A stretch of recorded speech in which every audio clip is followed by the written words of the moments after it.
Greetings, Grace Covenant. Thank you for joining me on this Friday in September. It is good to be back with you after a break. It was good for me to have some time away for vacation and then also some time away for practice and reflection and preparation for all that is ahead of us this fall. And you all have been with me on this journey of Friday devotions long enough to know that I often speak in metaphors and things speak to me in nature and in my own life that cause me to reflect in ways that I hope are good for you and challenge you to reflect as well. And one of the things with all of the traveling that I have done is I have become over time aware of how much we are dependent upon technology to get us places. The newest car that I have, that I've had for a couple of years now, is equipped with all the navigational features. Our phones certainly have Google Maps and iMaps and all these things. And when I take off on my trip north, I always put it into my GPS, and it will offer me at least 3, if not 4 possible routes to get to where I'm going. And the journey is quite long, 12, 13 hours usually. And most of the routes are just within a few minutes of each other, maybe an hour at the most on the outside of how long it will take to make my way into upstate New York. And from year to year, I choose different routes, sometimes based on weather patterns and just avoiding bad weather if I can. Sometimes this year I tried to avoid tolls and just not have one more expense for the trip. And always when I get that far north and I get out into essentially the wilderness of Western New York, there are places where I lose cell service.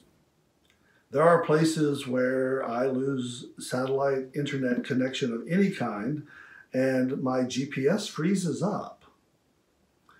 And I've done the trip enough times, and back when I started this years ago, was still using maps and directions to get me places. And so I have a little bit of intuition, but it always shocks me when my navigational devices quit speaking to me and or go blank in certain areas because they're not getting a signal.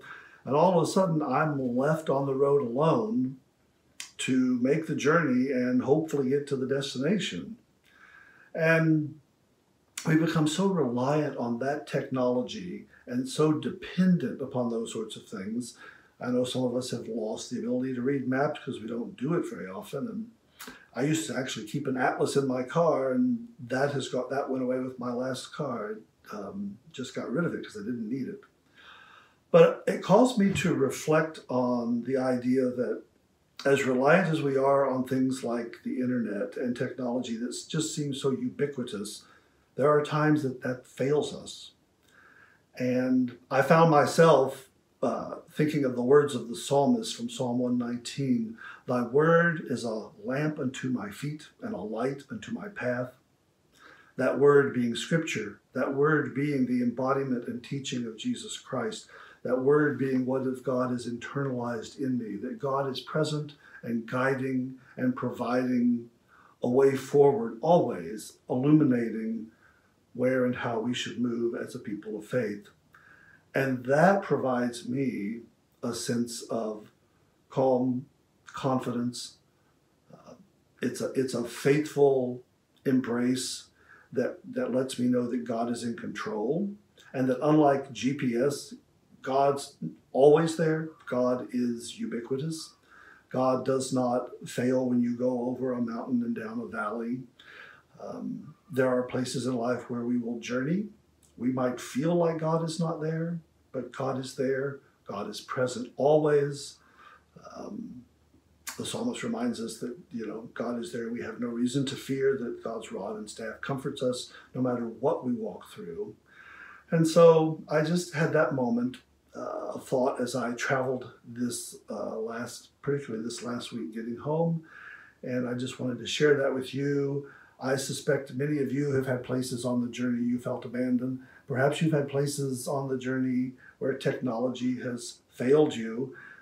Next time your phone shuts down, next time you can't get on Hulu or Netflix, next time the power goes out, remember there is something higher and faithful and consistent that does not leave us no matter where we are in life.